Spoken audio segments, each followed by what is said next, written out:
You guys interviewing traders? Or Yes. We are. Yes. You want to go, Dali? Alright. Feel free.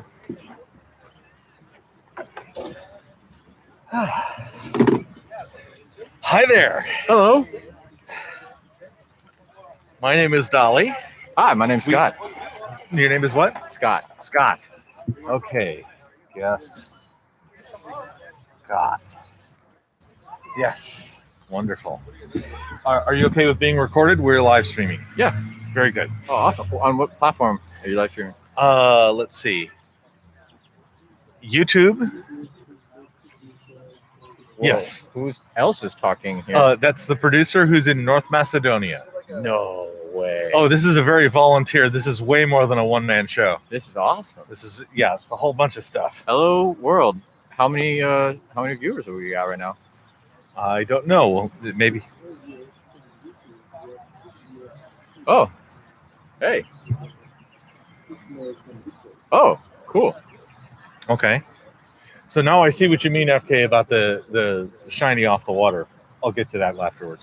So, FK is the name of the guy in North Macedonia. You can speak to him. He's Okay. He's just the internet away. Oh, Okay. all right. You want these on? Yes.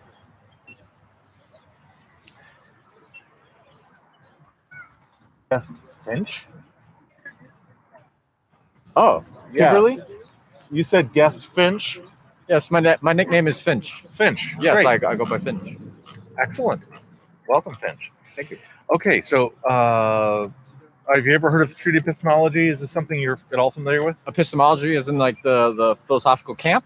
Yeah, that would be the first part, yes. Yeah, I'm familiar with epistemology. Okay. And then street epistemology is the sort of like not doing it in the lab, more like coming out to ask you something you believe Okay. and asking you for your reasons and your epistemology, the ways you come to know things, what kind of authorities do you accept, what sort of data moves you.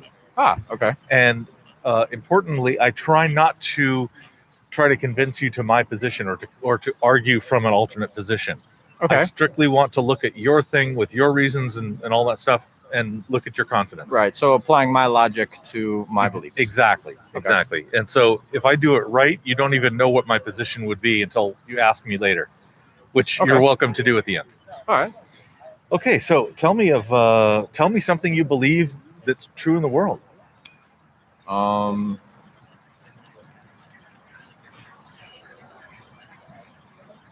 There is no inherent good or evil. Okay. So there is no inherent good or evil. Good. Is there good or evil that is not inherent? Yeah. So like a subjective perspective on some action or response to someone could apply that good or evil judgment. Okay, so subjectively they're good, but it's not an inherent thing. There's nothing that's inherently good or inherently evil. Right. So like I don't know, something really terrible like punching somebody in the face. Yeah. Right. There's no good or bad about that, you know, until somebody else or the parties involved sort of make judgment about that and about the, you know, how that weighs in the moment. Okay. So there could be environments like a boxing ring where there's no evil gone. It's just part of the thing. Yeah. And there's areas like being out here in the street, Right. out here in the park and hitting up on a stranger for whatever reason. Mm-hmm. Probably would be subjectively thought of as evil, especially by the punchee. Yes. Yes, indeed. Okay, so what would be the position of somebody who does say that there is inherent good or evil? Why would they say so? Why would they think so? I think most often when I hear people talk about inherent good or evil, it's always in the context of some divine intervention, some god or devil, you know, acting upon the situation, or acting through somebody, to, you know, bring about that situation. Okay. So that's how I usually hear the conversation about inherent good or inherent evil. Okay. So it's a theist claim. Yeah, Okay. I believe so. Okay. Have you known anybody who's not theist or not coming from a theist position to make reference to inherent good or evil? Yeah, I think a lot of my upbringing had, right and wrong Uh-huh. instilled in me. That's how I get my values. Yeah. From being just told that this is wrong and this is right. But it took a long time for me to realize that was like, I have a major in philosophy. Uh-huh. And it took me time to sort of realize, no, it's just society sort of set the standards. Uh-huh.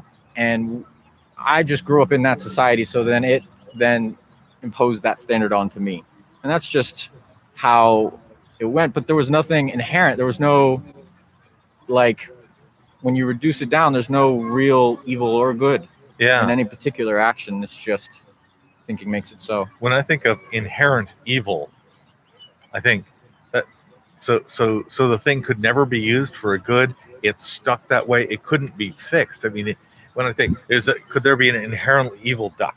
Right. Right. Now I'm thinking of Eddie Izzard, but I'll try not to get distracted by evil ducks from Eddie. No worries. But the idea of if something could be inherently evil, it seems that would be irredeemable. I think redemption is a different conversation. Couldn't be made good. I mean, Hello. maybe. Yeah, redemption's probably the wrong word. Could not be made into good if it were inherently evil. Yeah, I think so. Okay. I think so. Like, if God could not be the devil, Okay. sort of thing. Seems like they would also say the opposite, that if something is inherently good, it couldn't be made into evil. Right.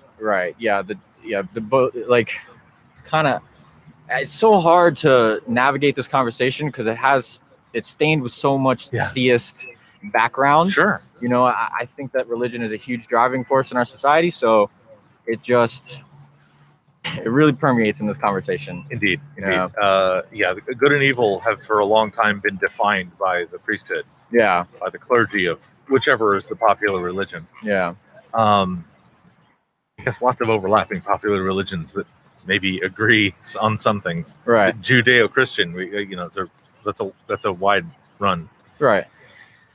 Okay, so if people were to generally come around to your opinion Okay. that there was no inherent good or evil, but that good or evil were subjective opinions, and we might, as a society, pretty much subjectively agree that punching strangers is not good. Right.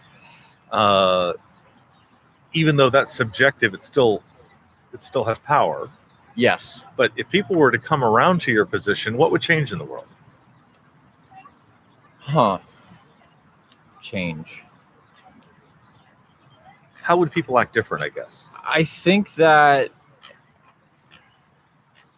having these standards in our society, at least at a subliminal level, at least subtly, like punching strangers, no one outwardly tells you don't punch strangers, but you sort of pick it up. My mom sure did. Oh, okay. Yeah. I mean, Sure. my upbringing never came about where my dad looked at me and said, "Listen, son, Yeah. We don't punch strangers." So Right.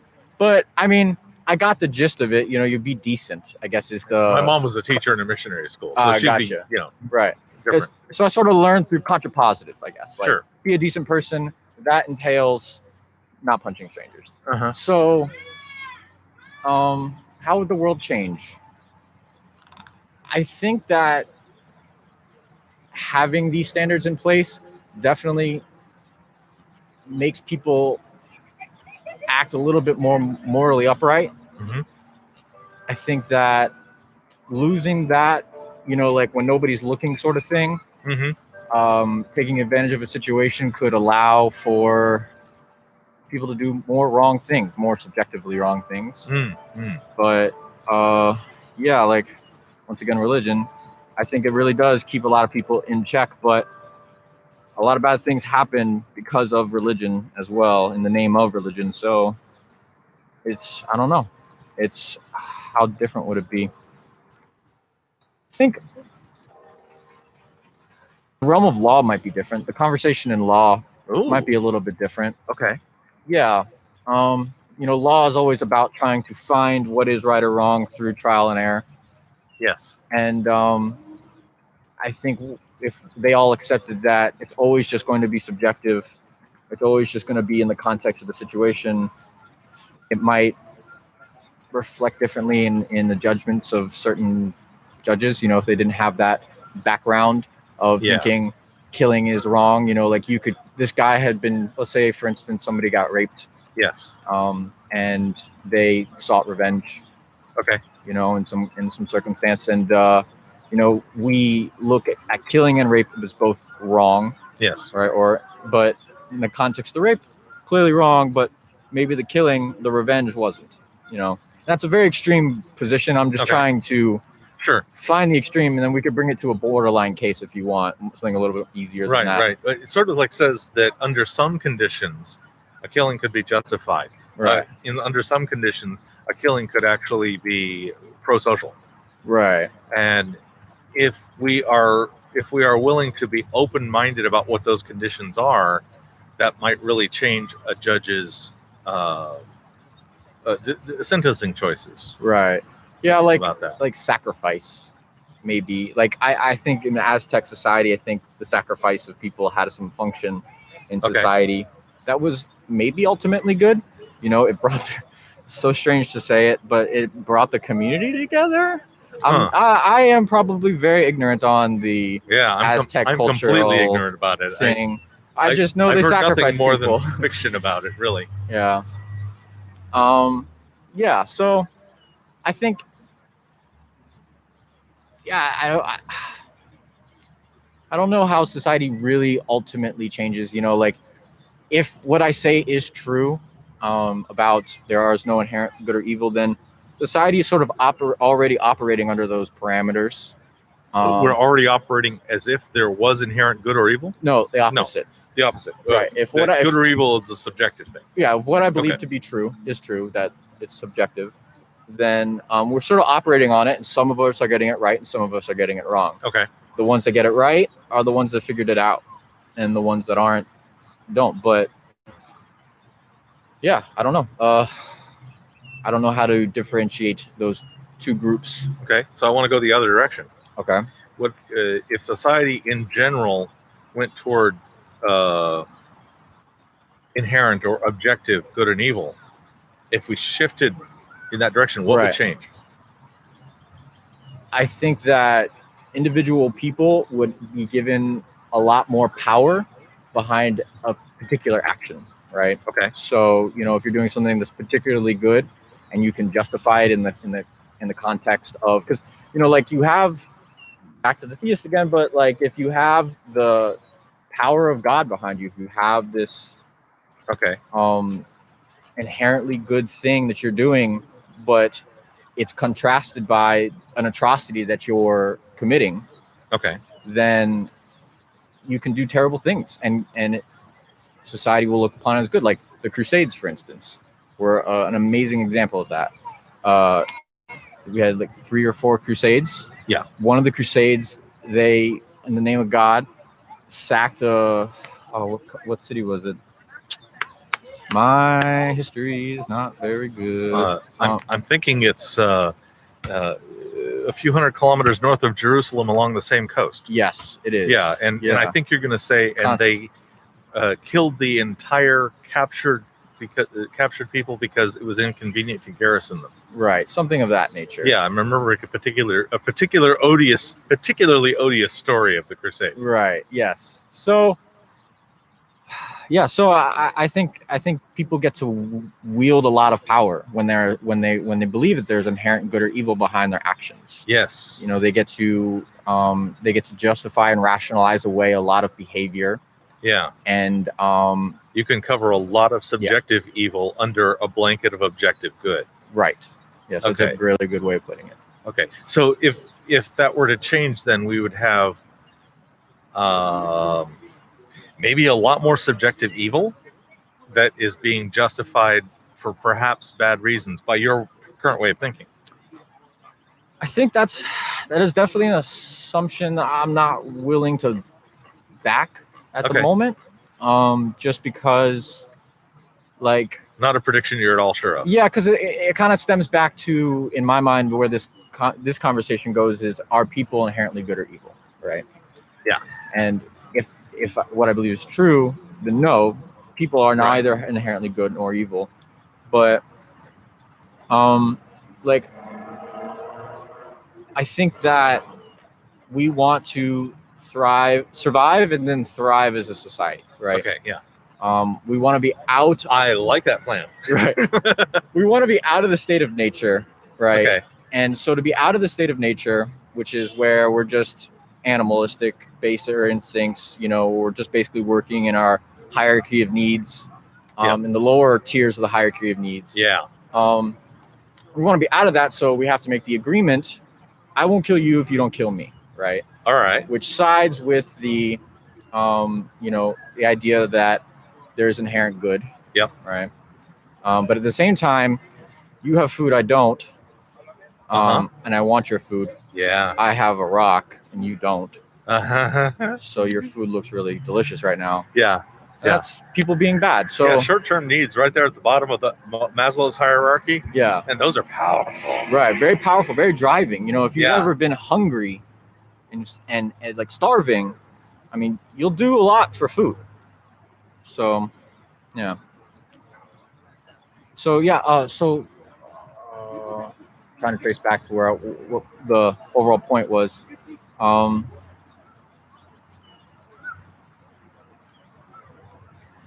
can't remember. Okay. Yeah. So I talked about what if we change. Right. Another one I can go for is, are you familiar with cultures in this world that fall on obvious sides of that spectrum? So I'm a big believer in Buddhism. Okay. It's like a big part of my identity and my philosophy when observing the world. And I find that a lot of Buddhist philosophy adheres to this notion,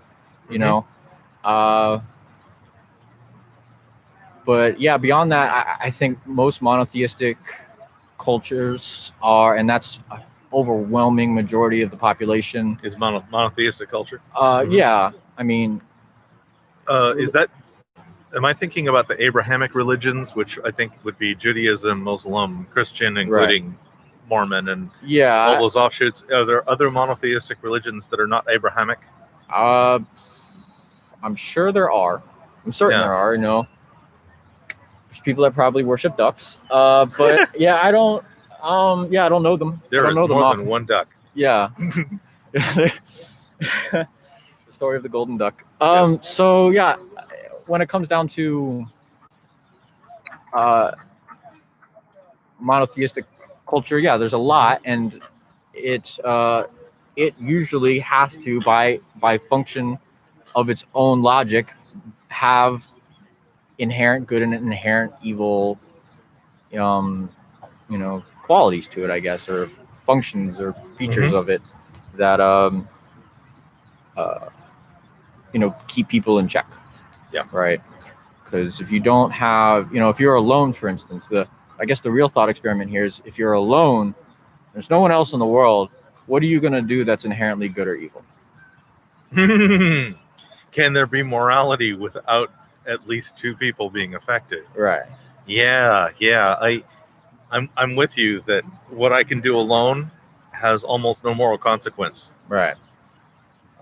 So what happens is, if you take that same person now that we're putting in our thought experiment, and you've raised them in this sort of culture and environment that had all of these inherent good and evil qualities to it, all these rules that were imprinted onto this person, and then you wipe out all of society. Now masturbation and killing an animal might be bad, or doing things for your survival might be viewed as bad, because this belief, there's you now and God or some deity above you that is casting judgment upon you. So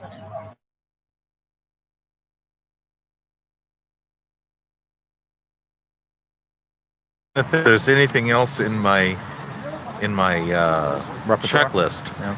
I think we already went through the hypotheticals. I'm just going to reflect back what I understand. Okay.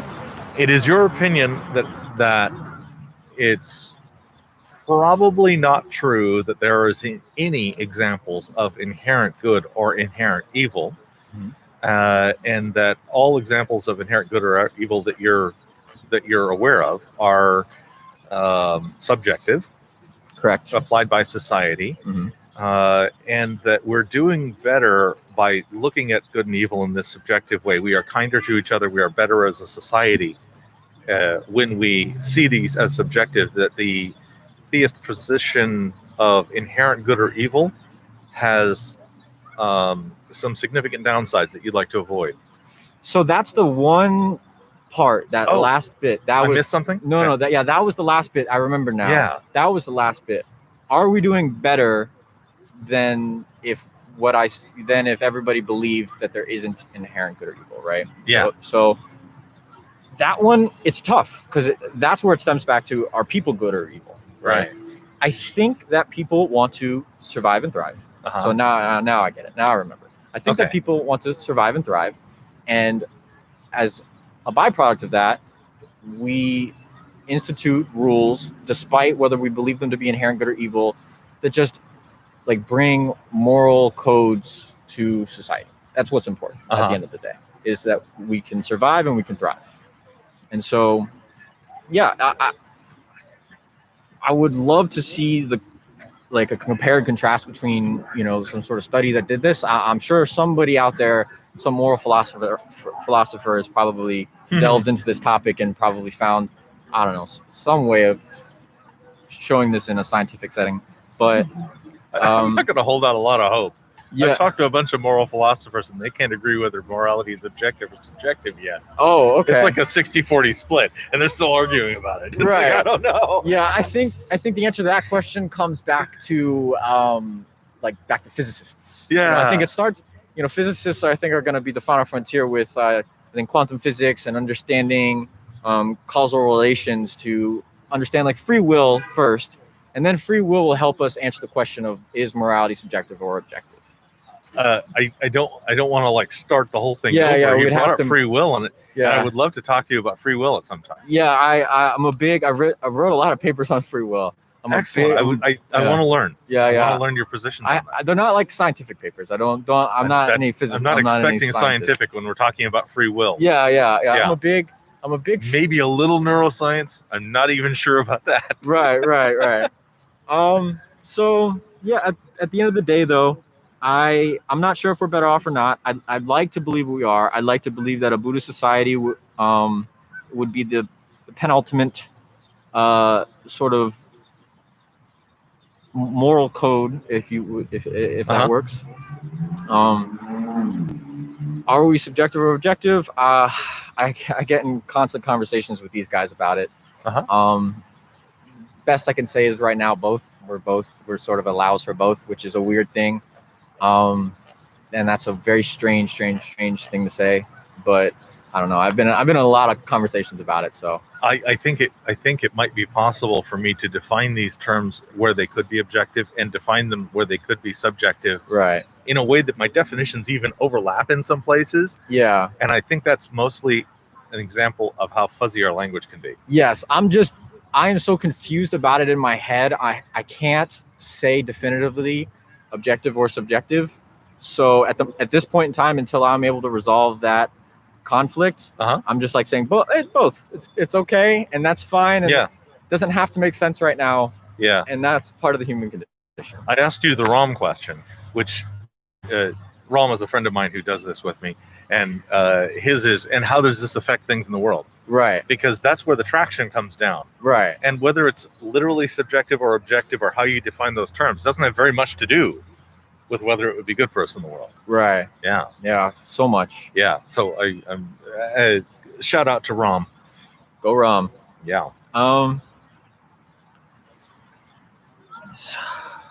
No, I don't have much more to expound on the subject. That was quite a good one. Yeah. Thank you. Thank you. This was I great. really enjoyed this conversation. Appreciate having it. Thank you for having me. How do we wrap this up? The wrap up would be: I don't want to stand behind neutrality. I've been very careful to not argue any other position. Okay. You are welcome to ask me any questions you like, and dig Yeah. around in me if that's of any help to you. Yeah, I'm curious what you think on the subject. Do you think that there are inherent good or evils? Do you subscribe to any philosophies that suggest that? Nope. And can't can I come have up- a sticker? Yes, you totally can have a sticker, and you can also have one of these puzzle pieces. Oh, You get to pick one of the colors. I get to pick one of the colors? You get to pick one. It's an obvious bribe to have you come back for 2 more conversations. Oh, I thought you know what? Honestly, I was thinking I got to find the other 2 people and take their puzzle. All right. I'll take red. Okay. All right. How Um, do I come back? Is there any information? we are trying to be here on Tuesday and Friday. Okay. This is our second week doing this at this location, All right. and Well, if the fans- we if the sort of fans like wa- this location, so we're probably going to do it for a bit. If the fans upvote me and they want me back, I'll come on back. Indeed. Everybody, quick, upvote. Yeah. Upvote starts with an F. Finch. Finch. Thank you. All right. Yes. I'm gonna go Yeah, get Senator some Kiwi says upvote. upvotes. Upvote. With a Okay. B. All right. Yeah. You have Senator Kiwi's upvote. You're good. Awesome. And also, if you grab one of those Cordial Curiosity cards, that's Reed there. His channel is Cordial Curiosity. Mine is Juggling Lessons Awesome. because I throw up in public. And these are YouTube channels, and his is way bigger than mine. Okay. I'm kind of new at this. He's 4 or 5 years in. I got you. Okay. Yeah. And you got at least 2 more responses, so you have at least three Three of the upvotes. 6. I am killing it. Yeah, there you go. So yeah, hit us up anytime. We also do this on Discord, and there's a big Facebook group also. We really love this in the park. No, it's nice. Person It's thing. lovely, my It's- friend. It's cool. This is great. I really like this. Yeah, thank you. Thank you. Thank All you. right. Have a wonderful day. You too. It was a pleasure.